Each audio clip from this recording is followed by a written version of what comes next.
Hello my dearest friends, I hope you are doing well. Welcome to Learn English Online with Krishna. दोस्तों daily use English के कुछ ऐसे words होते हैं जो हमको बहुत कंफ्यूज करते हैं और ये डेली बेसिस पर यूज़ भी होते हैं, लेकिन इनकी सही मीनिंग और सही यूज़ हमको कई बार मालूम नहीं होते। फिर हम बहुत सी बातों को ठीक से बोल नहीं पाते इंग्लिश में, या फिर हम गलत इंग्लिश बोल लेते हैं। दोस्तों ऐसा ही एक वर्ड है, वो है बाय, BY, बाय।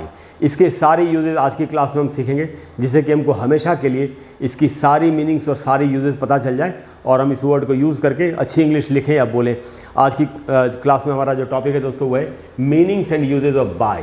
तो बाय के सारे यूजेस एक एक करके सीखते हैं। देखिए पहला इसका जो मीनिंग है दोस्तों और जो यूज़ है वो है बाय एंड टाइम, समय के साथ, समय के संदर्भ में जब हम बाय की बात करते हैं। मैं आपको पहले वैसे ही बताता हूँ कि इसका क्या मीनिंग है, फिर हम यहाँ पर ये भी देख लेंगे कि क्या लिखा हुआ है। जब हम डेडलाइन देते हैं ना, कोई भाई शाम के 7 बजे तक ये काम हो जाना चाहिए या मैं कल तक इस काम को कर लूँगा, तो हम तक जब बोलते हैं समय के बारे में, समय के संदर्भ में, तक, शाम तक, कल तक, परसों तक, 26 तारीख तक, वो तक इसका मीनिंग होता है समय के कॉन्टेक्स्ट में। अब वही लिखा है, देखिए यहाँ पर we use by meaning not later than, यानी तक, उससे आगे नहीं, not later than to refer to arrangements and deadlines, arrangements को बताने के लिए, डेडलाइंस को बताने के लिए, यानी हिंदी में इसका मीनिंग होता है तक। देखिए एग्जाम्पल से समझते हैं, यहाँ पर कुछ एग्जाम्पल्स हैं। कोई किसी टेक्नीशियन के बारे में बता रहा है कि the technician will be here by Monday, कि जो टेक्नीशियन कोई आने वाला है टेक्नीशियन, तो टेक्नीशियन जो है वो सोमवार तक यहाँ आ जाएगा। अच्छा, मैं इस वर्ड को पढ़ रहा हूँ टेक्नीशियन, यही इसका सही उच्चारण है, इसको टेक्नीशियन नहीं बोलना चाहिए। आप जानते हैं मैं उच्चारण भी बताता रहता हूँ साथ में। दूसरा जो एग्जाम्पल है दोस्तों वो है the postman is always here bye 12 PM। कोई बता रहा है कि पोस्टमैन यहाँ हमेशा 12 बजे तक पहुँच जाता है। कोई पोस्टमैन किसी इलाके में उनकी ड्यूटी होती है तो अलग अलग जगहों पर जाते हो। और तीसरा एग्जाम्पल है दोस्तों, कोई बता रहा है I will do it by evening, कि भाई मैं शाम तक इस काम को कर लूँगा। तो आप देख रहे हैं तक इसका मीनिंग है समय के संदर्भ में, ये इसका एक यूज़ है बाय का। अब दूसरा यूज़ देखते हैं। दूसरा जो यूज़ है दोस्तों वो पूरा फ्रेज ही है और वो है बाय द टाइम, यानी सेंटेंस में ये पूरा फ्रेज इस्तेमाल होगा बाय द टाइम। मीनिंग क्या है मैं आपको पहले वैसे ही बताया था। बाय द टाइम हम नहीं कई बार बोलते कि जब तक तुम लोग आओगे तब तक तो मैं वहाँ से जा भी चुका होऊंगा, तो जब तक या जिस समय तक, ये इसका मीनिंग है। और इसी मीनिंग में सेंटेंस में यूज़ होता है। कैसे, देखिए कुछ एग्जाम्पल्स हैं। जैसे कोई किसी को बता रहा है कि by the time you wake up, जब तक तुम सो करके उठोगे या जिस समय तक तुम सो करके उठोगे, आई हैव फिनिश्ड वर्क, तब तक तो मैं काम ख़त्म भी कर चुका होऊंगा। तो आप समझ गए, जब तक या जिस समय तक एक मीनिंग है किसका, बाय द टाइम का, पूरे फ्रेज का। दूसरा एग्जाम्पल है कि the man had died by the time the ambulance arrived, कि जिस समय तक एम्बुलेंस पहुंची आदमी मर चुका था। तो बाय द टाइम जो पूरा फ्रेज है उसका मीनिंग होता है जब तक या जिस समय तक। उसके बाद देखते हैं दोस्तों by and passive. Passive voice में आपने हमेशा बाय का यूज़ होते हुए देखा होगा, लगभग हमेशा। बाय की कब क्यों लगाते हैं पैसिव वॉइस में, ये बताने के लिए काम किसके द्वारा किया गया। जैसे the chair was broken by Pankaj, कुर्सी को पंकज के द्वारा तोड़ा गया। तो ये बताने के लिए बाय का इस्तेमाल होता है पैसिव वॉइस में। वही बात यहाँ पर कही जा रही है कि when we use the passive voice we can use the phrase with by to say who did the action, कि एक्शन को किसने किया, ये बताने के लिए हम बाय का इस्तेमाल पैसिव वॉइस में करते हैं। इसके भी कुछ एक एग्जाम्पल्स होंगे, वो भी देख लेते हैं। तो यहाँ लिखा है दोस्तों, किसी केक के बारे में कहा जा रहा है कि the cake was made by my mother. कोई कह रहा है कि केक को मेरी मम्मी के द्वारा, मेरी माँ के द्वारा बनाया गया। तो पैसिव वॉइस का सेंटेंस है, किसके द्वारा किया गया वो बताने के लिए बाय का इस्तेमाल हुआ है, बाय माई मदर। उसके बाद है दूसरा example, all the work was done by us. कुछ लोग बता रहे हैं सारा काम हमारे द्वारा किया गया, ये भी पैसिव वॉइस का सेंटेंस है। और यहाँ पर बाय लगा है ये बताने के लिए कि काम किसके द्वारा किया गया। तो पैसिव वॉइस में बाय का इस्तेमाल इसलिए होता है कि हम ये बता सकें कि काम किसके द्वारा किया गया। उसके बाद दोस्तों बाय का अगला meaning, by meaning how to do something. नहीं, हम किसी को काम करने का तरीका समझाते हैं कि इस बटन को प्रेस करने से ये मशीन स्टार्ट हो जाएगी, तो इस बटन को प्रेस करने से, या ये वाला कोड एंटर करने से मशीन बंद हो जाएगी। तो जब ऐसे हम समझाते हैं किसी को काम करने का तरीका, तो कैसे यूज़ होगा, we use by plus verb plus ING। By लिखेंगे, फिर उसके बाद वो वर्ब लिखेंगे जिसकी ज़रूरत है। जैसे बाय प्रेसिंग, प्रेस मैंने दबाना, तो प्रेस में ING लग जाएगा, वो इसका मतलब by plus verb plus ING form to describe how to do something, काम करने का तरीका बताते हैं। देखिए उसके एग्जाम्पल्स हैं। जैसे वही एग्जाम्पल जो मैं बता रहा था कि कोई किसी को समझा रहा है कि बाय प्रेसिंग दिस बटन, इस बटन को प्रेस करके, दबा के, तो प्रेस वर्ब है, उसमें ING लगा हुआ है। By pressing this button U turn on this machine. इस मशीन को चलाने के लिए आपको ये वाला बटन दबाना होता है।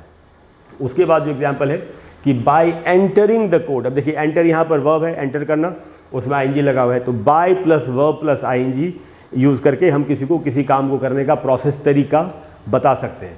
Bye entering the code 1 2 3 you can turn it of again, और 1 2 3 कोड एंटर करके आप इस मशीन को दोबारा से बंद कर सकते हैं, ऐसा किसी ने कहा, तो ये एक यूज़ था। उसके बाद दोस्तों बाय प्लस नाउन, देखिए बाय के साथ नाउन जब लगता है तो हम ये बताते हैं कई बार लोगों को कि कोई कैसे यात्रा करता है या कोई कैसे कम्युनिकेट करता है, जैसे ईमेल भेज के, मैसेज भेज के या कॉल करके कम्युनिकेट करने का क्या तरीका है ये वो, या कोई चीज़ प्रोसेस कैसे होती है, जैसे कोई पेमेंट प्रोसेस होती है ऑनलाइन या क्रेडिट कार्ड से या डेबिट कार्ड से, ये चीज़ें बताने के लिए बाय प्लस नाउन का इस्तेमाल होता है। वही बात यहाँ लिखी है, we use by plus noun to describe how someone travels, कोई कैसे यात्रा करता है, और कम्युनिकेट्स, कैसे कम्युनिकेट करता है, जो आप बता रहा था अभी मैसेज से, मेल से, और हाउ थिंग्स आर प्रोसेस, जैसे कोई पेमेंट कैसे प्रोसेस होती है। एग्जाम्पल देखते हैं, यहाँ कोई बता रहा I went there by car, मैं वहाँ कार से गया, बाय प्लस नाउन, कार एक नाउन है तो ये ट्रैवल को बता रहा है, तो एक ट्रैवल का यूज़ ये हुआ। दूसरा यूज़ है, कोई किसी से कह रहा है I send it by email, मैं इसको ईमेल से भेजूँगा, यहाँ पर ये कम्युनिकेशन को बता रहा है कि कोई किसी से कैसे कम्युनिकेट कर रहा है, ईमेल से कम्युनिकेट करेगा।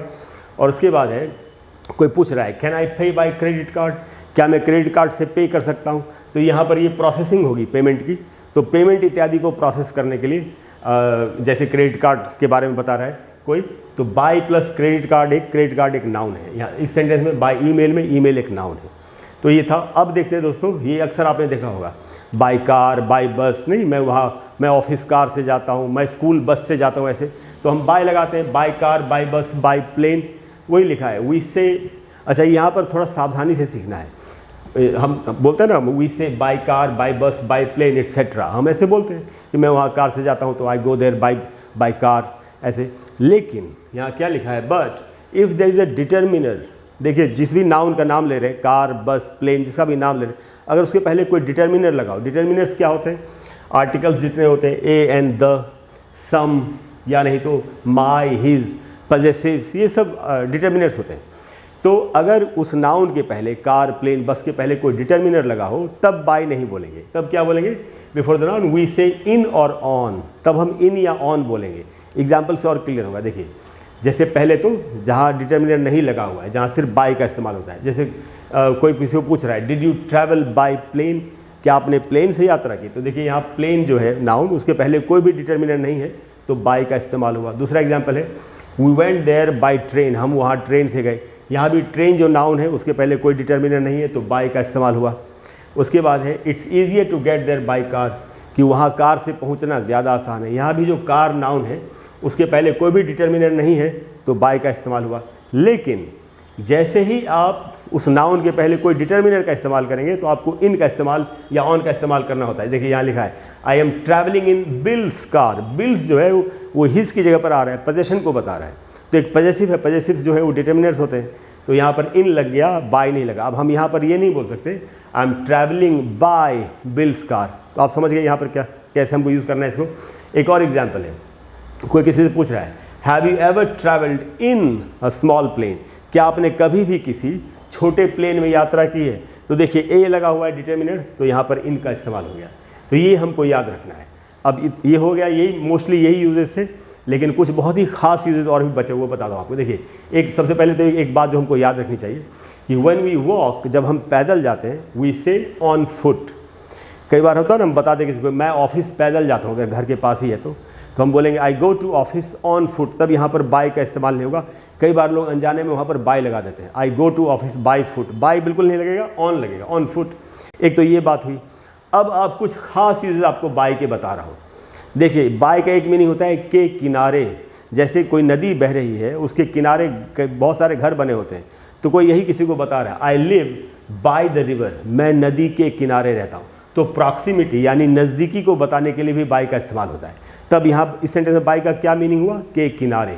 अगला यूज़, कोई कह रहा है आई स्वेयर बाय गॉड, मैं भगवान को साक्षी मानकर कसम खाता हूँ, तो यहाँ पर बाय का ये किस लिए है, विटनेस को बताने के लिए, भगवान को साक्षी गवाह मानकर। तो यहाँ मीनिंग हिंदी में क्या निकलता है, भगवान को साक्षी मानकर, ये इसका मीनिंग निकला। और एक और है, किसी जैसे कई बार किसी के लिए हम बोलते हैं he lives by his principles, वो अपने सिद्धांतों के अनुसार जीता है। कुछ लोग होते हैं जिनके बहुत ही मोरल कोड्स, वैल्यूज़ या बिलीव्स होते हैं कि नहीं भाई मुझे तो अपने जो मेरी नैतिकता है उसके हिसाब से मैं जीऊँगा या किसी काम को करूँगा। तो बाय का यहाँ पर मीनिंग है अपने सिद्धांतों के अनुसार, इस तरीके से। तो बाय को आप इन तरीक़ों से भी यूज़ कर सकते हैं। दोस्तों ये इतने ही यूजेस थे बाय के। मुझे पूरी उम्मीद है कि आज की क्लास के बाद आपको कभी बाय को यूज़ करने में दिक्कत नहीं होगी। अगर आपको क्लास अच्छी लगी हो तो प्लीज़ वीडियो को लाइक करें, चैनल को सब्सक्राइब करें, शेयर करें। Thank you very much. I will see you in the next class. Bye bye.